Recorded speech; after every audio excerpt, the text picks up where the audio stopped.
Voici ce que les entreprises Orange, MTN et Camtel devront faire si elles ne veulent pas faire faillite après l'arrivée de Starlink au Cameroun. Je ne sais pas si tu es au courant, mais l'arrivée de Starlink au Cameroun est imminente pour l'année 2026. Tout simplement pourquoi? Parce que en novembre 2025, l'entreprise Starlink et l'agence de régulation de télécom, en abrégé ART au Cameroun, se sont convenus sur un cahier de charges qui va encadrer l'activité de Starlink au Cameroun. Et si cela entre en vigueur dans les jours à venir, cela peut sonner la fin pour les opérateurs traditionnels tels que Orange, MTN et Camtel, si ces derniers ne s'adaptent pas rapidement.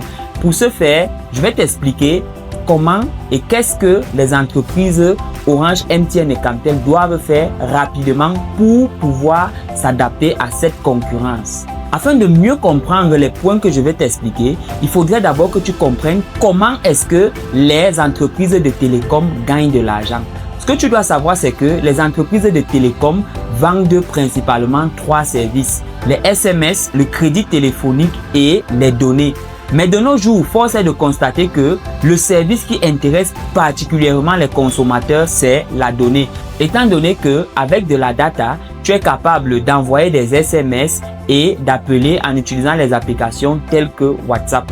Et honnêtement, de nos jours, très peu de personnes achètent encore des forfaits téléphoniques pour passer des appels.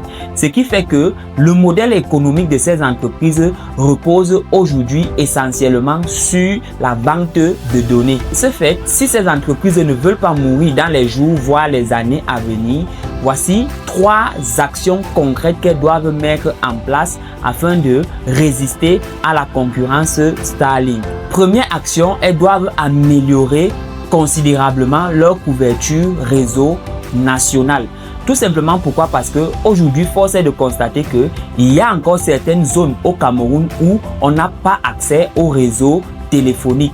Et ça pose un problème. Et aussi, ça va diminuer considérablement leur part de marché. Deuxième action concrète, à mon sens, qui est probablement la plus importante, est qu'elles doivent réduire considérablement le coût de leur forfait Internet. Tout simplement pourquoi? Face à la concurrence Starlink, elles ne pourront pas rivaliser parce que Starlink part sur un modèle économique basé sur l'abonnement. Tu payes un forfait mensuel et tu reçois un accès à Internet de façon illimitée chaque mois.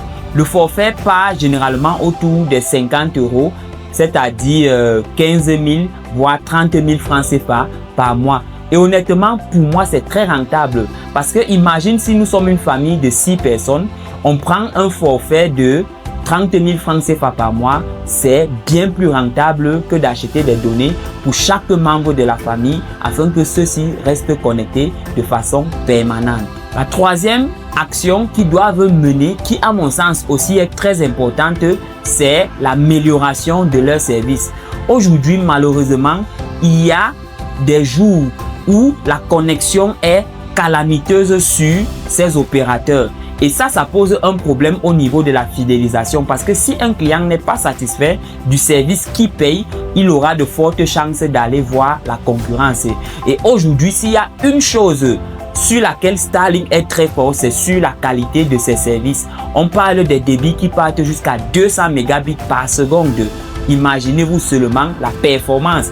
Or, les opérateurs traditionnels partent généralement à 14 voire 10 mégabits par seconde, ce qui n'est pas considérable compte tenu de l'importance d'Internet dans la vie des gens aujourd'hui. En soi, ceci est une très bonne nouvelle pour les consommateurs. Tout simplement pourquoi? Parce que ce sont eux qui bénéficieront de cette concurrence. Et là, on voit l'importance d'ouvrir certains marchés à la concurrence pour le bien des consommateurs afin de briser certains monopoles.